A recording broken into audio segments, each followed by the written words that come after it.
Hello friends, welcome to prep IAS. आप सभी लोगों का प्रेप आईएएस में स्वागत है। फ्रेंड्स, इस सीरीज में हम लोग इंडियन सोसाइटी के topic salient features of Indian society and diversity of India को डिस्कस कर रहे हैं।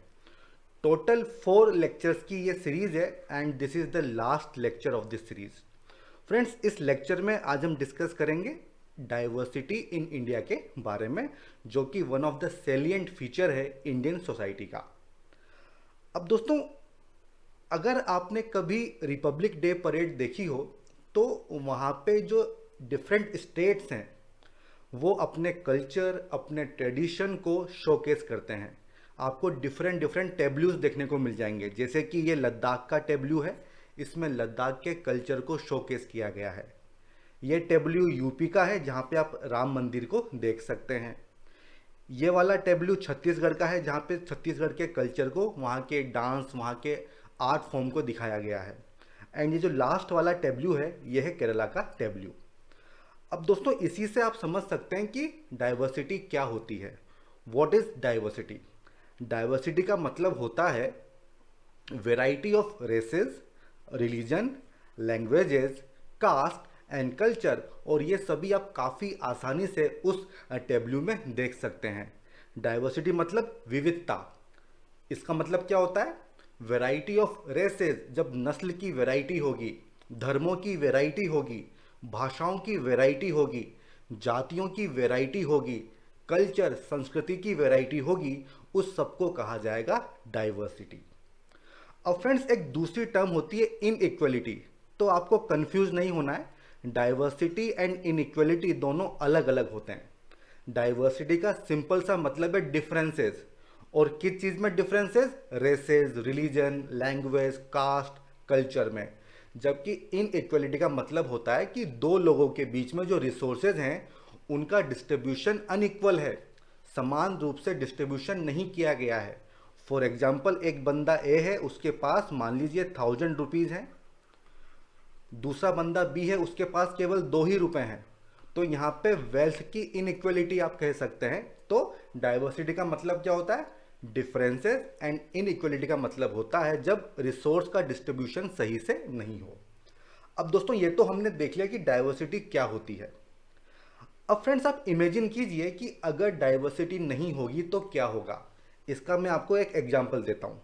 मान लीजिए आप रिपब्लिक डे परेड देखने जा रहे हैं और आप काफ़ी एक्साइटेड हैं कि मैं भारत के जो डिफरेंट कल्चर्स हैं उनको देखूंगा। आप वहाँ जाके बैठ जाते हैं, लेकिन होता क्या है, आपके सामने केवल एक ही स्टेट का टेबल्यू आपको दिखाई देता है और वो मान लीजिए यूपी है। और यही टेबल्यू आपको बार बार बार बार इसी टेबल्यू को दिखाया जा रहा है। तो पहली बार आपको अच्छा लगेगा, दूसरी बार थोड़ा कम अच्छा लगेगा, लेकिन उसके बाद में आपको बोरियत होने लग जाएगी। ठीक है, वो जो एक्साइटमेंट होगा वो ख़त्म हो जाएगा। एक दूसरा एग्जाम्पल देता हूँ। मैक्सिमम लोग दिल्ली जाते हैं यूपीएससी की प्रिपरेशन के लिए। अब मान लीजिए दिल्ली में केवल दिल्ली का ही फूड मिले तो लाइफ एकदम बोरिंग हो जाएगी। लेकिन दिल्ली में आपको दिल्ली, राजस्थानी, गुजराती, मराठी, पंजाबी सारा फूड मिलता है। और इसी से जो हमारी लाइफ है थोड़ी एडवेंचरस होती है, उसमें एक एक्साइटमेंट बना रहता है। तो इसलिए डाइवर्सिटी का होना काफ़ी ज़रूरी होता है। अब फ्रेंड्स, अगली डायमेंशन आती है कि इंडिया को लैंड ऑफ डाइवर्सिटी कहा जाता है।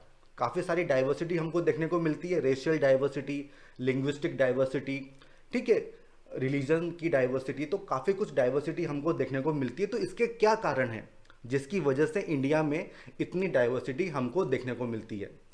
सबसे पहला कारण होगा हिस्टोरिकल फैक्टर्स। फ्रेंड्स, हमने देखा था कि टाइम टाइम पे जो फॉरेनर्स हैं वो इंडिया में आके यहीं पे बस गए, इंटीग्रेट हो गए और अपने साथ वो खुद का कल्चर, ट्रेडिशन, लैंग्वेज लेके आए। तो इससे आज की डेट में हमारा कल्चर काफ़ी कंपोजिट होता है और काफ़ी कुछ डाइवर्सिटी हमको देखने को मिलती है। For example, Kushans, Greeks, Parthians, Shakas, ये सब जब इंडिया में आते हैं, मुगल्स, तो साथ में अपना कल्चर, ट्रेडिशन भी लेके आते हैं। सेकेंड पॉइंट आता है ज्योग्राफिकल फैक्टर्स। फ्रेंड्स, जब जब आइसोलेशन होगा तब तब एक डिस्टिंक्ट कल्चर, ट्रेडिशन डेवलप होती है। और इंडिया की ज्योग्राफी कुछ ऐसी है कि इंडिया एक आइसोलेटेड स्थिति में रहता है। फॉर एग्जांपल, साउथ में, ईस्ट में एंड वेस्ट में आपको सी कोस्ट देखने को मिलता है। नॉर्थ में हमें और नॉर्थ ईस्ट में हमको हिमालयाज देखने को मिलते हैं, और सेंट्रल पोर्शन में हमको विंध्याज और सतपुड़ा माउंटेन्स देखने को मिलते हैं। तो इससे होता क्या है कि जो हमारे डिफरेंट रीजन्स हैं वो आइसोलेशन में होते हैं और उनका एक यूनिक कल्चर, एक डिस्टिंक्ट आइडेंटिटी डेवलप होती है। देन इंडिया में आपको काफ़ी डेंस एंड आइसोलेटेड फॉरेस्ट भी मिल जाएंगे। आप नॉर्थ ईस्ट में देख लीजिए, आप सेंट्रल इंडिया में देख लीजिए, तो काफ़ी सारे डेंस एंड आइसोलेटेड फॉरेस्ट आपको मिलते हैं, जिससे जो ट्राइबल कल्चर है वो उसकी ग्रोथ होती है। देन अगर हम एंशियंट इंडिया की बात करें तो काफ़ी सारे छोटे छोटे किंगडम भी हमको देखने को मिले हैं, जैसे कि पालाज। और इन्होंने क्या काम किया है, एक डिस्टिंक्ट कल्चर डेवलप किया है जिस भी एरिया से वो बिलोंग करते थे। फॉर एग्जांपल बंगाली कल्चर, उसमें पालाज का काफ़ी अहम योगदान होता है। अब फ्रेंड्स, ये तो हमने देखा कि डाइवर्सिटी क्या होती है, डाइवर्सिटी क्यों जरूरी है, एंड डाइवर्सिटी के पीछे के कारण क्या है। अब अगली जो चीज़ आती है वो है यूनिटी। हम अक्सर कहते हैं इंडिया में यूनिटी इन डाइवर्सिटी, अनेकता में एकता आपको देखने को मिलती है। तो उसका एक इंपॉर्टेंट एलिमेंट है यूनिटी। इसका मतलब क्या होता है, इट मीन्स इंटीग्रेशन। यूनिटी का मतलब क्या होता है, इंटीग्रेशन मीन्स सब लोग एक हैं, लोगों के बीच में इंटीग्रेशन है। एंड फ्रेंड्स, जब हम बात करते हैं यूनिटी इन डाइवर्सिटी की, तो उसका क्या मतलब है कि ऐसे लोग जिनका डाइवर्स कल्चर है, डिफरेंट लैंग्वेज बोलते हैं, डिफरेंट रिलीजन को फॉलो करते हैं, लेकिन उसके बावजूद भी उनके बीच में हमको यूनिटी, एक एकता की भावना देखने को मिलती है, एक सेंस ऑफ वननेस, मतलब हम सब एक हैं, हम सब भारतीय हैं, वी ऑल आर इंडियन। ये जो फीलिंग है इसी को कहते हैं यूनिटी इन डाइवर्सिटी। तो फ्रेंड्स, आई होप आप समझ गए होंगे कि यूनिटी का मतलब क्या होता है, डाइवर्सिटी का मतलब क्या होता है, एंड यूनिटी इन डाइवर्सिटी का मतलब क्या होता है। अब फ्रेंड्स, ये जो टर्म है यूनिटी इन डाइवर्सिटी, इसके एडवांटेज क्या है। इंडिया में हमको यूनिटी इन डाइवर्सिटी देखने को मिलती है, तो इसके क्या क्या फायदे हमको देखने को मिलते हैं। सबसे पहला, strengthening of love and tolerance. Friends, अक्सर मैं आपको दिल्ली का ही एग्जाम्पल देता हूं क्योंकि उससे आप ज़्यादा अपने आप को कनेक्ट कर पाते हैं। फ्रेंड्स, दिल्ली में पूरे इंडिया से एस्पिरेंट्स आते हैं, नॉर्थ से, साउथ से, ईस्ट से एंड वेस्ट से। अब ये सभी एस्पिरेंट्स अपने साथ अपना कल्चर, अपने ट्रेडिशंस भी लेके आते हैं, और जब हम उनसे मिलते हैं तो एक तो लव की फीलिंग, एक टॉलरेंस की फीलिंग, ये स्ट्रेंथन होती है। देन ये जो यूनिटी इन डाइवर्सिटी है, इससे इंडिया की एक ग्लोबल आइडेंटिटी जो है वो मेंटेन होती है। फ्रेंड्स, जो हमारे डिफरेंट आर्ट फॉर्म हैं, भले डांस हो गया, म्यूजिक हो गया, ये पूरे वर्ल्ड में इसको रिकॉग्नाइज किया जाता है। Then rich heritage and culture होगा, और उससे जो हमारा टूरिज्म है वो काफ़ी प्रमोट होता है, एम्प्लॉयमेंट अपॉर्चुनिटीज जनरेट होती हैं। ठीक है फ्रेंड्स, तो ये सब है advantage of unity in diversity का। देन इसका जो सबसे इंपॉर्टेंट एडवांटेज होता है वो क्या है, नेशनल इंटीग्रेशन। फ्रेंड्स, हमारे यहाँ पे 28 स्टेट्स हैं, लेकिन उसके बावजूद भी वी ऑल आर इंडियंस। और ये क्यों होता है, क्योंकि हमारे यहाँ पे यूनिटी इन डाइवर्सिटी होती है। देन पीसफुल को एग्जिस्टेंस, क्योंकि हर रिलीजन के प्रति, हर रीजन के प्रति रिस्पेक्ट है, टॉलरेंस है, तो उससे सब लोगों का पीसफुल को एग्जिस्टेंस हमको इंडिया में देखने को मिलता है। Then development and growth. Friends, हमारे यहाँ पे जो डिफरेंट रीजन्स हैं, तो ऐसा नहीं है कि रिसोर्सेज का इक्वल डिस्ट्रीब्यूशन है। कुछ एरिया ऐसे हैं जहाँ पे ज़्यादा रिसोर्सेज हैं, और कुछ एरियाज ऐसे हैं जहाँ पे रिसोर्सेज का डेफिसिट है, लेकिन क्योंकि यूनिटी है डाइवर्सिटी में, तो उन रिसोर्सेज का ऑप्टिमम यूज होता है। फॉर एग्जांपल, राजस्थान में आपको कॉपर मिलता है, तो ऐसा नहीं है कि केवल राजस्थान ही कॉपर यूज कर रहा है, उस कॉपर को पूरा इंडिया यूज करता है। ठीक है, तो इससे डेवलपमेंट एंड ग्रोथ में काफ़ी फायदा मिलता है। अब दोस्तों, इस वाले टॉपिक से आपको काफ़ी क्वेश्चंस देखने को मिलेंगे मेंस में, एंड जब भी क्वेश्चन आता है डाइवर्सिटी के ऊपर या फिर यूनिटी इन डाइवर्सिटी के ऊपर, तो आपको कुछ एग्जाम्पल्स वहाँ पे लिखने ही होंगे। आप जितने अच्छे एग्जाम्पल लिखेंगे उतने ही ज़्यादा आपको मार्क्स मिलेंगे। एंड फ्रेंड्स, इस स्लाइड में और नेक्स्ट स्लाइड में मैं आपको केवल एग्जाम्पल्स ही बताऊंगा यूनिटी इन डाइवर्सिटी के। इनको आप याद कर लीजिए ऐसा का ऐसे ही, और अगर क्वेश्चन आता है तो वहाँ पे आपको लिख देना है, आपका बहुत अच्छा इंप्रेशन पड़ेगा। पहला एग्जाम्पल हमारा फ्रीडम मूवमेंट। डिफरेंट एरिया से लोग, डिफरेंट रिलीजन को फॉलो करने वाले लोगों ने इस मूवमेंट में पार्टिसिपेट किया था। देन जब हम छोटे थे तब एक सॉन्ग काफ़ी फेमस था, मिले सुर मेरा तुम्हारा। फ्रेंड्स इसमें जो डिफरेंट डिफरेंट सिंगर्स हैं जो अलग अलग रीजन्स को बिलोंग करते हैं और जो काफ़ी फेमस पर्सनैलिटीज़ थी उन सबको इस सॉन्ग में दिखाया गया है। तो इसको भी आप लिख सकते हैं। हमारा नेशनल एंथम पंजाब सिंध गुजरात मराठा द्राविड़ उत्कल बंग, ये क्या है? Unity in diversity. तो फ्रेंड्स आपको सोचना होगा, काफ़ी सारे एग्जाम्पल्स हैं आपके आसपास, लेकिन आप सोचेंगे ना तो आप काफ़ी अच्छे एग्जाम्पल्स लिख सकते हैं। अभी रिसेंटली एक एग्जाम्पल आया था कि 12 साल की एक लड़की है, मुस्लिम गर्ल है, मरियम सिद्दीकी, और ये क्यों न्यूज़ में थी? क्योंकि इन्होंने एक गीता चैंपियनशिप को जीता था। तो फ्रेंड्स देखिए, गीता मतलब हिंदू रिलीजन, एंड मरियम सिद्दीकी ये मुस्लिम गर्ल थी, मुस्लिम धर्म को मानती थी, लेकिन उसके बावजूद भी जो गीता चैंपियनशिप थी वो इन्होंने जीती थी। तो ये काफ़ी अच्छा एग्जाम्पल होगा यूनिटी इन डाइवर्सिटी का। नेक्स्ट एग्जाम्पल, अगर आप 2004 की बात करें तो उस दौरान हमारे प्रेसिडेंट थे डॉक्टर अब्दुल कलाम, पीएम थे डॉक्टर मनमोहन सिंह। उस समय जो कांग्रेस प्रेसिडेंट थी वो क्रिश्चियन है, ठीक है। तो यही तो है यूनिटी इन डाइवर्सिटी। हमारे प्रेसिडेंट मुस्लिम है, पीएम सिख रिलीजन को फॉलो करते थे, और जो कांग्रेस प्रेसिडेंट थी वो एक क्रिश्चियन रिलीजन को फॉलो करती थी। देन इंडियन आर्मी में आपको डिफरेंट डिफरेंट रीजन से, डिफरेंट डिफरेंट रिलीजन से सोल्जर्स मिल जाते हैं। तो इससे अच्छा एग्जाम्पल क्या होगा? Then Covid. फ्रेंड्स अभी काफ़ी न्यूज़ में थी ये सब चीज़ें कि अगर कि कोई हिंदू फ्रेंड की डेथ हुई है तो उसके फाइनल राइट्स उसके मुस्लिम फ्रेंड ने किए हैं, किसी मुस्लिम फ्रेंड की डेथ हुई है तो उसके फाइनल राइट्स हिंदू फ्रेंड ने किए हैं। तो ये क्या चीज़ है? ये है यूनिटी इन डाइवर्सिटी। इसके अलावा काफ़ी सारी पिलग्रिमेज साइट्स हैं जो यूनिटी इन डाइवर्सिटी को हाईलाइट करती हैं, जैसे कि अजमेर शरीफ, ये कहाँ पर है? राजस्थान में। यहाँ पे हिंदू मुस्लिम हर धर्म को मानने वाले लोग यहाँ पे आते हैं। देन नेक्स्ट एग्जाम्पल है मूल द्वारका, गुजरात। फ्रेंड्स यहाँ पे क्या है? यहाँ पे आपको 5 ग्रेव्स देखने को मिलती हैं, ठीक है। तो जो मुस्लिम लोग हैं उनका ऐसा मानना है कि ये पंच पीर हैं, और वो जब यहाँ पे आते हैं तो वो अपनी ग्रीन कलर की चादर इनको उड़ाते हैं, ऑफर करते हैं। जो हिंदू लोग हैं उनके हिसाब से ये जो 5 ग्रेव्स हैं वो पंच बीर की हैं, जो ग्रेट वॉरियर्स थे उनकी हैं, और वो लोग जब इसकी पूजा करने आते हैं तो येलो जो कपड़ा होता है उसको ऑफर करते हैं, ठीक है। तो ये यूनिटी इन डाइवर्सिटी को शोकेस करता है। देन 4 धाम, बद्रीनाथ आपको मिलेंगे नॉर्थ में, रामेश्वरम साउथ में, द्वारका ईस्ट वेस्ट में, और पुरी आपको ईस्ट में देखने को मिलता है। तो ये यूनिटी इन डाइवर्सिटी को रिप्रेजेंट करते हैं। देन जो हमारे 12 ज्योतिर्लिंग हैं भगवान शिव के, वो पूरे इंडिया में हर डायरेक्शन में हमको देखने को मिलते हैं। This is also an example of unity in diversity. तो फ्रेंड्स ये सारे एग्जाम्पल्स हैं जो आपको याद कर लेने चाहिए, आपको काफ़ी हेल्प मिलेगी आपके मेंस में।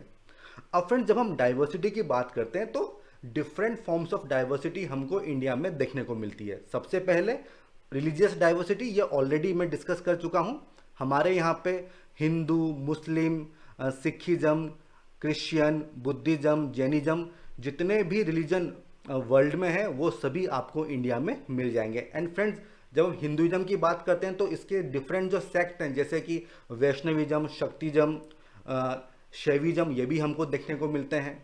मुस्लिम में शिया और सुन्नी दोनों आपको मिल जाएंगे, हालांकि सुन्नी की पॉपुलेशन ज़्यादा है। क्रिश्चियन में आपको कैथलिक्स एंड प्रोटेस्टेंट दोनों ही मिल जाएंगे। बुद्धिस्ट में आपको हीनयान महायान दोनों को फॉलो करने वाले मिल जाएंगे। जैनिज्म में भी आपको श्वेतांबर और दिगंबर दोनों ही मिल जाएंगे। तो इस तरह से काफ़ी ज़्यादा रिलीजियस डाइवर्सिटी आपको इंडिया में देखने को मिलती है। लेकिन इसका एक ड्रॉबैक क्या है? कम्युनलिज्म। एंड फ्रेंड्स ये एक आपका सेपरेट टॉपिक है इंडियन सोसाइटी में, जिससे भी क्वेश्चन पूछे जाते हैं कम्युनलिज्म के ऊपर। सेकेंड फॉर्म क्या हो सकता है डाइवर्सिटी का? Linguistic diversity. फ्रेंड्स हमने देखा था कि जो हमारा 8th शेड्यूल है उसमें 22 लैंग्वेज को रिकॉग्नाइज किया गया है। इसके अलावा तकरीबन 19,000 से ज़्यादा लैंग्वेज या फिर डायलेक्ट हैं जो इंडिया में बोली जाती हैं। देन रेशियल डाइवर्सिटी, हमने देखा था कि जो 6 मेजर रेसेस हैं वो इंडिया में पाई जाती हैं। कास्ट डाइवर्सिटी, हमने देखा था कि लगभग 4,000 कास्ट इंडिया में आपको देखने को मिलेगी। कल्चरल डाइवर्सिटी, कोई गुजराती है, कोई मराठी है, कोई पंजाबी है, कोई राजस्थानी है, तो काफ़ी कुछ कल्चरल डाइवर्सिटी हमें देखने को मिलती है। Then geographical diversity, friends India में आपको डेजर्ट्स भी देखने को मिलेंगे, आपको एवरग्रीन फॉरेस्ट भी देखने को मिलेंगे, आपको हिमालयाज देखने को मिलते हैं, आपको पेरेनियल रिवर्स देखने को मिलती है, आपको नॉन पेरेनियल रिवर्स देखने को मिलती हैं, आपको सी कोस्ट देखने को मिलता है। तो दुनिया भर की ज्योग्राफिकल डाइवर्सिटी आपको इंडिया में देखने को मिलेगी। अब फ्रेंड्स, अगला टॉपिक है factors leading to unity in diversity in India. ये जो यूनिटी इन डाइवर्सिटी हमको देखने को मिलती है, तो इसके पीछे के फैक्टर्स क्या हैं फ्रेंड्स? ये बहुत इंपॉर्टेंट डायमेंशन है, अक्सर इसी पे सवाल पूछ लिए जाते हैं। सबसे पहला फैक्टर क्या है? Constitutional identity. पूरा इंडिया जिस बुक से गवर्न होता है वो क्या है? कॉन्स्टिट्यूशन। पूरे इंडिया में एक ही आपको कॉन्स्टिट्यूशन मिलेगा। ऐसा नहीं है कि सेंटर के लिए अलग कॉन्स्टिट्यूशन है, स्टेट्स के लिए अलग कॉन्स्टिट्यूशन है। देन रिलीजियस को एग्जिस्टेंस। फ्रेंड्स, हमारे यहाँ पे हर तरह का रिलीजन आपको देखने को मिलेगा, लेकिन उसके बावजूद भी हर रिलीजन के लिए रिस्पेक्ट एंड टॉलरेंस की जो फीलिंग है वो इंडिया में देखने को मिलती है। आर्टिकल 25 to 28 आप यहाँ पे मेंशन कर सकते हो। Then inter state mobility. Friends, आप दिल्ली में आ रहे हो कोचिंग करने, ठीक है, लेकिन हर तरफ से, भले ईस्ट हो, वेस्ट हो, साउथ हो या फिर नॉर्थ हो, कहीं से भी कोई भी दिल्ली में आ सकता है। और इसी से जो हमारा ब्रदरहुड है वो प्रमोट होता है। और इससे होता क्या है? Unity in diversity. और ये कहाँ पे देखने को मिलती है? आर्टिकल 19 में। Then economic integration, GST, one nation one tax. इसके अलावा article 301 freedom of commerce and trade. कोई भी बंदा कहीं पे भी कॉमर्स या फिर ट्रेड कर सकता है। आप देख लीजिए, गुजराती, अंबानी अदानी गुजराती हैं, लेकिन पूरे इंडिया में इनका बिजनेस फैला हुआ है। Then next one is institutions of pilgrimage and religious practices. Friends, जो हमारे पिलग्रिमेज साइट्स हैं जैसे कि चार धाम हो गए, ज्योतिर्लिंग्स हो गए, ये हर डायरेक्शन में देश के कोने कोने में आपको मिल जाएंगे एंड पूरे कंट्री से लोग इनके दर्शन करने आते हैं। तो इससे यूनिटी इन डाइवर्सिटी की जो फीलिंग है वो प्रमोट होती है। Then fairs and festivals, Diwali, Eid, Christmas day पूरे इंडिया में सेलिब्रेट किया जाता है। Then climatic integration via monsoon. पूरा का पूरा इंडिया और इंडिया की इकोनॉमी मानसून पे डिपेंड करती है। हमारा फ्लोरा, फोना, हर चीज़ मानसून पे डिपेंड करता है। Then sports and cinema. अगर क्रिकेट में हम लोग पाकिस्तान को हरा दें तो देखिए क्या माहौल बनता है। इससे अच्छी यूनिटी इन डाइवर्सिटी आपको कहाँ देखने को मिलती है? देन बॉलीवुड मूवीज़, वो भी एक बहुत ही इंपॉर्टेंट फैक्टर है जिसकी वजह से हमको यूनिटी इन डाइवर्सिटी देखने को मिलती है, ठीक है। Then modernisation and urbanisation. इससे हुआ क्या है? इससे माइग्रेशन बढ़ा है, ठीक है। अर्बन एरियाज में हर रिलीजन को फॉलो करने वाले, कास्ट से बिलोंग करने वाले, लैंग्वेज को बोलने वाले लोग एक ही कंपनी के अंदर काम कर रहे हैं। तो इससे होता क्या है? लोगों के बीच में टॉलरेंस बढ़ता है और फाइनली हमको यूनिटी अचीव होती है। देन और भी काफ़ी सारे फैक्टर्स हैं जैसे कि यूनिफॉर्म पैटर्न ऑफ लॉ। आपको सेम आईपीसी मिलेगा, ऑल इंडिया सर्विस मिलेगी। तो ये सब भी यूनिटी इन डाइवर्सिटी को प्रमोट करते हैं। अब फ्रेंड्स, ये तो हो गया कि वो कौन से फैक्टर हैं जो प्रमोट कर रहे हैं। अब अगली डायमेंशन आती है कि वो कौन से फैक्टर हैं जिससे हमारी यूनिटी थ्रेटन होती है, उस पर खतरा मंडराता है। तो फ्रेंड्स, ये जितने भी पॉइंट्स हैं ये सब आपके अलग अलग टॉपिक हैं जो आपको प्रिपेयर करने होंगे सोसाइटी में या फिर किसी और सब्जेक्ट में। जैसे कि रीजनलिज्म। फ्रेंड्स, रीजनलिज्म का मतलब क्या होता है? जब किसी पर्टिकुलर रीजन के प्रति फीलिंग ऑफ लव है या फिर प्राइड है, उसको कहा जाता है रीजनलिज्म। लेकिन कभी कभी ऐसा भी हो सकता है कि प्राइड या फिर लॉयल्टी इतनी ज़्यादा है कि आप नेशनल इंटरेस्ट को ही अंडरमाइन कर देते हो। जैसे कि पंजाब में हमने खालिस्तान मूवमेंट देखा है, ठीक है। तो रीजनलिज्म जो है वो देश की यूनिटी के लिए खतरा है। Then divisive politics. Friends, politics में आइडेंटिटी फैक्टर्स काफ़ी ज़्यादा यूज हो रहे हैं जैसे कि कास्ट, रिलीजन। तो इससे हमारी यूनिटी पे बहुत ही बुरा प्रभाव पड़ता है। कास्टिज्म ऑब्वियस सी बात है। Then development imbalance. फ्रेंड्स, देखिए जो डेवलपमेंट है वो हर रीजन का एक जैसा नहीं हो रहा है। कुछ एरिया ऐसे हैं जहाँ पे डेवलपमेंट डेफिसिट है, जैसे कि झारखंड हो गया, छत्तीसगढ़ हो गया। कुछ एरिया ऐसे हैं जहाँ पे काफ़ी कुछ डेवलपमेंट हमको देखने को मिलता है, जैसे कि गुजरात, महाराष्ट्र, ठीक है। तो वो एरिया जहाँ पे डेवलपमेंट डेफिसिट है तो वो लोग माइग्रेशन कर सकते हैं, वहाँ पे आपको वायलेंस वगैरह देखने को मिल सकती है और आपको सेपरेटिज्म भी देखने को मिल सकता है। देन जोग्राफिकल आइसोलेशन, कुछ एरिया ऐसे हैं जो कि जोग्राफिकली आइसोलेटेड हैं, जैसे कि नॉर्थ ईस्ट वाला एरिया, तो वहाँ पे हमको स्पेशल फोकस देना होगा। और वहाँ पे हमने देखा है कि शुरू से काफ़ी कुछ इंसर्जेंसी वगैरह भी हमको देखने को मिलती है। Then inter religious conflicts between Hindu, Muslim या फिर कोई दूसरे जो रिलीजन होते हैं उसके बीच में जो कॉन्फ्लिक्ट्स होते हैं, जो कम्युनलिज्म होता है, वो देश की यूनिटी के लिए खतरा होता है। इंटर स्टेट कॉन्फ्लिक्ट्स, जैसे कि रिवर वाटर शेयरिंग पे डिस्प्यूट होता है, तो वो एक इशू है। Then next one is influence of external factors, जैसे कि पाकिस्तान, आईएसआई, जो टेररिस्ट ऑर्गेनाइजेशंस हैं, ये सब इंडिया में सेपरेशन की टेंडेंसीज को प्रमोट करते हैं, ठीक है, और इससे इंडिया की जो यूनिटी है उस पर खतरा हमको देखने को मिलता है। अब फ्रेंड्स लास्ट डायमेंशन आती है वे फॉरवर्ड, ठीक है, क्या सॉल्यूशंस होने चाहिए। फ्रेंड्स देखिए, जहाँ तक डाइवर्सिटी की बात है तो डाइवर्सिटी इशू नहीं है, मेन इशू क्या है कि आप किस तरह से डाइवर्सिटी को हैंडल करते हो। हमारे सामने काफ़ी सारे एग्जाम्पल्स हैं जहाँ पे जिस भी कंट्री ने होमोजेनाइज करने की कोशिश की तो उसका एक अच्छा रिजल्ट हमको देखने को नहीं मिला है। आप मुस्लिम कंट्रीज़ की बात कर सकते हैं, ठीक है। तो हमारा फोकस होना चाहिए कि जहाँ पर भी डेवलपमेंटल इम्बैलेंस है उसको हम दूर करें। आप सच्चर कमेटी रिपोर्ट को यहाँ पे लिख सकते हो कि उसने क्या कहा था कि जो माइनॉरिटीज़ हैं उनकी सोशियो इकोनॉमिक कंडीशंस काफ़ी पुअर हैं, जो ट्राइबल हैं, जो दलित हैं, उनमें भी आपको काफ़ी डेवलपमेंट डेफिसिट देखने को मिलता है। तो हमारा फोकस होना चाहिए कि इस डेवलपमेंट डेफिसिट को दूर किया जाए। और कैसे दूर करेंगे? जो हमारे डायरेक्टिव प्रिंसिपल्स हैं उनको हमको फॉलो करना चाहिए। इसके अलावा जो हमारे गाइडिंग प्रिंसिपल्स हैं जैसे कि जस्टिस, लिबर्टी, इक्वलिटी, फ्रेटर्निटी, इन पे हमको फोकस करना चाहिए। हमें इन्वेस्ट करना चाहिए एजुकेशन में, हेल्थ में, ताकि ये जो पुअर सोशल इकोनॉमिक इंडिकेटर्स हैं ये न हो और इनमें काफ़ी इम्प्रूवमेंट हमको देखने को मिले। तो दोस्तों ये सब चीज़ें जो आपको यहाँ पे मेंशन करनी होगी। फ्रेंड्स अब हम कुछ प्रीवियस ईयर क्वेश्चंस को डिस्कस करेंगे और आप लोगों के लिए एक प्रैक्टिस क्वेश्चन भी है और मैं उम्मीद करता हूँ कि आप सभी लोग इस क्वेश्चन को अटेम्प्ट करोगे। फ्रेंड्स जो फर्स्ट क्वेश्चन है ये 2015 में पूछा गया था। क्वेश्चन क्या है?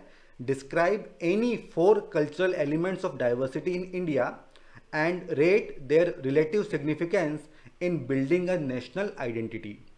आपको कोई भी 4 कल्चरल एलिमेंट्स बताने हैं और उनकी सिग्निफिकेंस को लिखना होगा। आप यहाँ पे रिलीजियस डाइवर्सिटी बता सकते हैं, लिंग्विस्टिक बता सकते हैं, कास्ट बता सकते हैं और रेशियल बता सकते हैं, ठीक है, और फिर आप इसको एक्सप्लेन कर दीजिए। सेकेंड क्वेश्चन क्या है? In the context of diversity of India can it be said that the regions form cultural units rather than the states. Give reasons with examples for your viewpoint। ये 2017 में पूछा गया था। Friends इसमें आपको वो एग्जाम्पल देने हैं जहाँ पे रीजन्स का अपना एक खुद का कल्चर है और केवल यही चीज़ यहाँ पे पूछी भी गई है, ठीक है। काफ़ी सारे एग्जाम्पल्स हैं।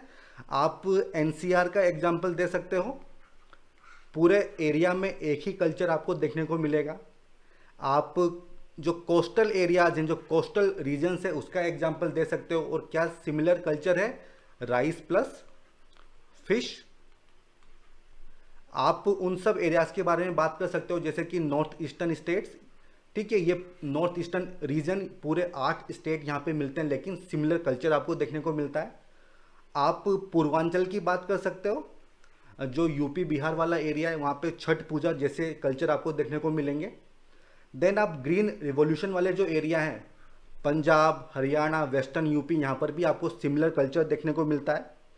इसके अलावा आप साउथ इंडिया की बात कर सकते हो, वहाँ पे जो डिफरेंट स्टेट्स हैं वहाँ पे आपको सिमिलर कल्चर आपको देखने को मिलता है। तो इस तरह से काफ़ी सारे एग्जाम्पल्स हैं जो आप इस क्वेश्चन में लिख सकते हो। अब फ्रेंड्स हमारा ये लेक्चर यहाँ पे ख़त्म हो गया है और इसी के साथ हमारी ये सीरीज़ भी यहाँ पे ख़त्म होती है। आई होप आपको ये सीरीज़ और हमारे ये लेक्चर्स अच्छे लगे होंगे। फ्रेंड्स आप कमेंट सेक्शन में अपनी फीडबैक देना न भूलें। एंड फ्रेंड्स अगर आपको ये वीडियो अच्छा लगा हो तो डेफिनेटली इसको लाइक कीजिए, सब्सक्राइब कीजिए।